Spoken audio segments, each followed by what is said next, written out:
Assalamualaikum warahmatullahi wabarakatuh. Berjumpa kembali di channel ini. Kesempatan kali ini, kami akan membahas kisah awal penciptaan bangsa jin di muka bumi ini, nenek moyang bangsa jin sebelum Nabi Adam diciptakan. Pemirsa remaja Islam, sebagaimana kita ketahui, manusia berasal dari satu garis keturunan yang sama, yaitu Nabi Adam alaihissalam dan pasangannya Siti Hawa. Sehingga beranak pinak, dan menghasilkan keturunan-keturunan yang sangat banyak, dan menyebar ke seluruh penjuru dunia ini. Dan terbagi dalam banyak suku dan ras manusia. Lalu bagaimana dengan bangsa jin yang hidup berdampingan dengan kita? Apakah mereka juga berasal dari satu keturunan yang sama seperti manusia? Terdapat di kitab Ahkamul Marjan fi Ahkamil Jan yang disarahkan oleh Imam Suyuti, menceritakan yang awal mula penciptaan bangsa jin.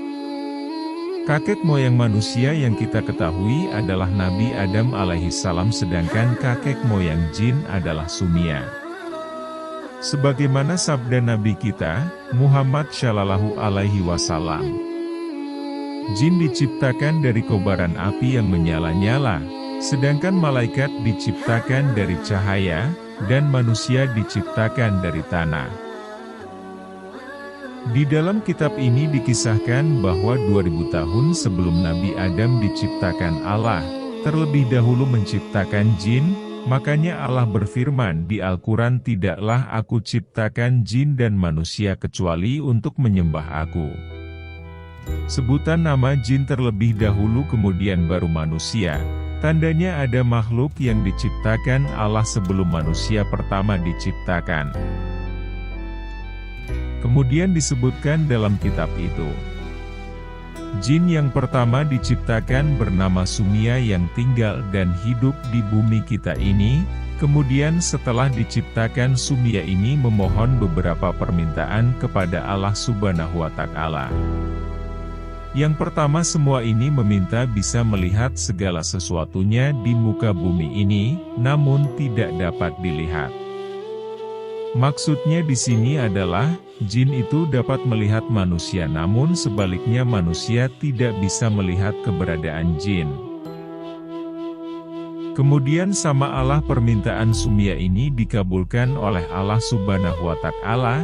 Yang kedua, Sumia ini meminta apabila di antara kami ada yang mati, atau wafat, maka jenazahnya langsung dibawa ke bintang surya, tidak dimakamkan di bumi atau di bahasa sekarangnya bintang surya. Jadi ada satu kisah di sini, Nabi Muhammad Shallallahu Alaihi Wasallam menyuruh Bilal bin Rabah untuk mencarikan sumur dan ambil air dari sumur tersebut, karena baginda waktu itu mau berwudu setelah jauh berjalan. Akhirnya Bilal menemukan sebuah sumur, lantas ia mendekati sumur tersebut untuk mengambil air. Di dekat sumur itu, ada seseorang yang sedang berdiri, lalu Bilal meminta izin kepada orang tersebut untuk mengambil air.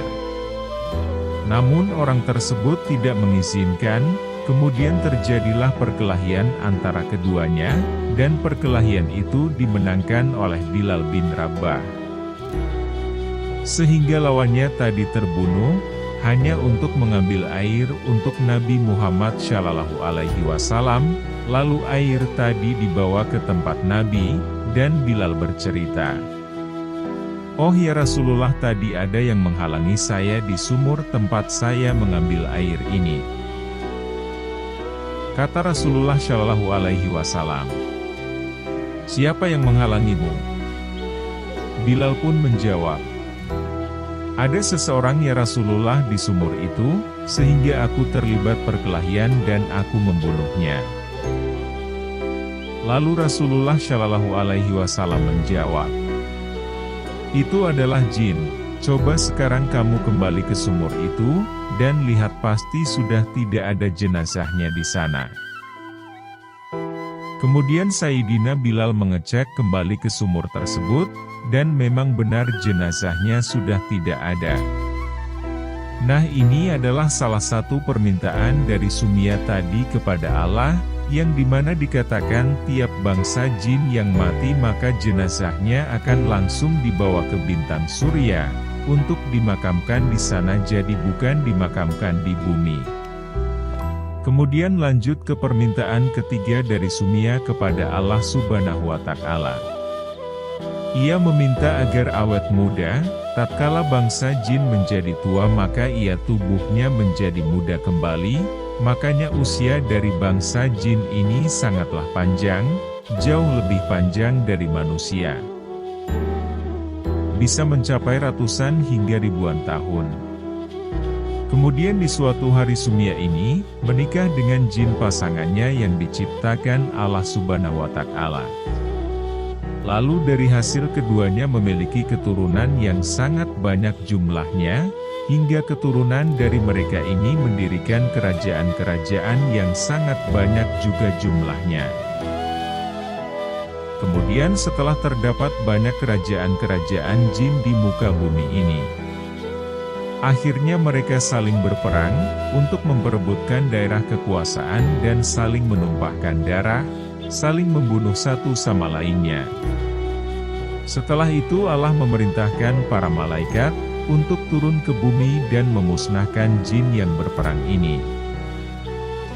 Akhirnya terjadilah peperangan besar antara bangsa jin dan para malaikat, sehingga dari hasil peperangan tersebut dimenangkan oleh para malaikat-malaikat dan jin-jin yang tersisa dari peperangan lari ke pulau-pulau yang jauh.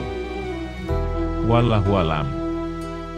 Kita tidak tahu di mana pulau-pulau itu, dari peperangan itu banyak sekali dari bangsa jin yang terbunuh.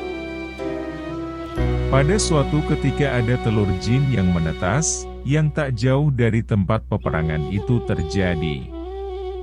Karena sebagaimana kita ketahui, cara bereproduksi jin adalah bertelur. Lain halnya dengan manusia dengan cara melahirkan, tatkala telur ini menetas dan mengeluarkan anak jin. Lalu ada satu malaikat yang iba dengan anak jin ini, kemudian mereka tersebut meminta izin kepada Allah Subhanahu wa Ta'ala untuk mengasuh anak jin ini dan Allah pun memperbolehkannya. Anak jin ini dibawa oleh malaikat ke dunianya malaikat, dan diasuh kemudian dididik dengan malaikat-malaikat yang hebat di sana. Salah satunya mau Jibril pun mendidik anak jin ini, hingga pada suatu hari si anak jin tumbuh menjadi jin yang berilmu dan sangat soleh dan menjadi pemimpin ahli ibadah, kala itu di kalangan mereka. Pada suatu hari, Allah menciptakan Nabi Adam dari tanah, lalu Allah memerintahkan kepada seluruh malaikat dan jin tadi untuk sujud kepada Nabi Adam. Kemudian, seluruh malaikat pun sujud kepada Nabi Adam, namun jin tadi tidak mau sujud kepada Adam alaihi salam. Kemudian Allah bertanya, "Apa yang menghalangi kamu untuk sujud di saat aku perintahkan kepadamu?" Kemudian si jin ini menjawab, "Saya lebih baik daripada Adam engkau ciptakan. Aku dari api dan dia dari tanah." Sehingga pada saat itu juga Allah Subhanahu wa Ta'ala mencabut semua gelar-gelar kesolehan yang dimiliki jin ini. Karena memiliki sifat sombong tadi, kemudian merubah namanya yang tadinya Azazil menjadi iblis yang kita ketahui sampai sekarang ini. Itulah cerita tentang Sumia, nenek moyang jin pertama kali diciptakan Allah Subhanahu wa Ta'ala. Semoga kita semua selalu dirahmati Allah Subhanahu wa Ta'ala. Amin ya Robbal Alamin.